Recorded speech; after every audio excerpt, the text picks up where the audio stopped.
Let's talk a little bit about your 2005 release Soul Quest with Steve Rudolph and Steve Varner, yes. Which Scott Yanow said was well worth searching for, as is every Ryerson recording. Oh, that's so nice. I just saw Scott, by the way.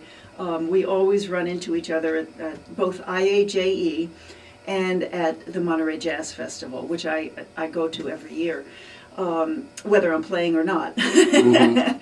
And anyway, that's very sweet. Steve Rudolph and I started playing together, oh gosh, I mean, it's got to be about 15 years ago. He's a wonderful player. He's based now in Harrisburg, Pennsylvania for many years. And he was on the Dorsey Band, and the band actually ended up in Harrisburg, and somehow he scored a gig that turned into a steady gig. So he moved there. He just stayed there. He didn't get back on the bus. So anyhow, over the years, Steve and I have worked together thanks to the fact that he has one of those long-standing steady gigs, a jazz gig. It's 6 nights a week at the Hilton in Harrisburg. And he's had it for, it's going on 20 years or something. And he invites, great players from New York, and, they just love playing with him. And also he started the Pennsylvania Friends of Jazz. So he's very involved with jazz, with the musicians, with booking, etc.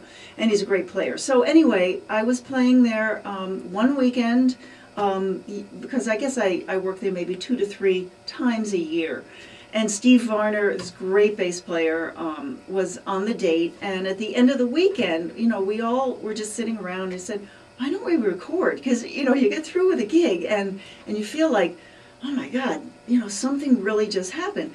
But every single time I'm in Harrisburg with Steve, something really happens. So we did it. We decided to, actually, that was the first indie project I ever was involved with, because up to then it was always for a record label. Right. So can you quantify or explain what in particular it is about that group, or that gosh. What was that thing? Well, let's see. I can. The first thing that pops into my mind is I like the way I play when I'm playing with Steve. Now, and that may at first sound very like self-involved, but not at all. In other words, I think that that's what all kinds of relationships are about. In other words, when you feel that you can really be yourself musically, and you feel the support, and you feel inspired, and there's a great connection in terms of conception and time. You lock in, and all of those things. Repertoire. I mean, there are some great players that somehow my repertoire does not seem to like really jive with, or jive, whichever word you like. I like jive. But yeah. I think it's jive. Actually jive. But I think it's jive. So, there were some originals by Steve, yes. Steve on there, and I wanted to talk a little bit about your own writing. How is writing for you compared to performing? Do you get the same sort of feeling about that part of your craft? Well, of course, if we're going to talk about writing, that won't take a great deal of time right now in the interview. But I have written. And I'm writing more. Actually, at the moment, I'm involved with. I was commissioned to write a jazz flute method book, and in doing that, I've actually just kind of gotten much more inspired to just write, also to compose. In other words, but a lot of my early career was involved with a lot of original music by my colleagues. I spent a lot of time in Europe and recorded, I think it was 4 albums in Europe.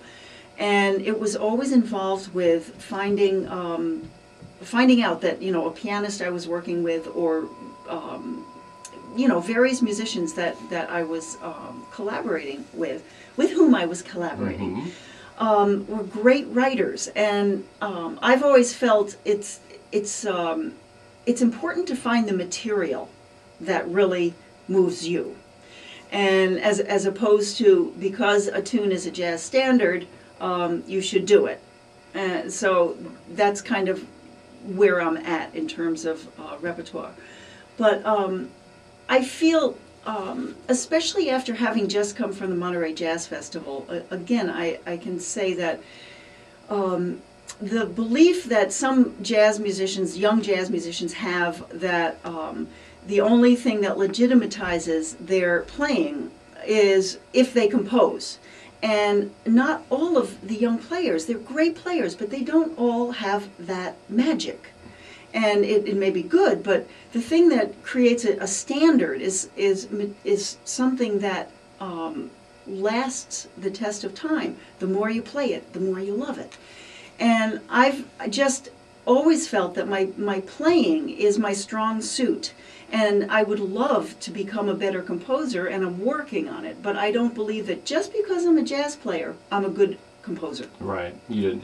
There's not a need to prove yourself via composition, especially when you know so many people who are writing so many good things. Yeah. So it's just a matter of at some point I would love to write something great, but to this point I don't feel I've ever written anything great, and I'm completely cool with that knowledge.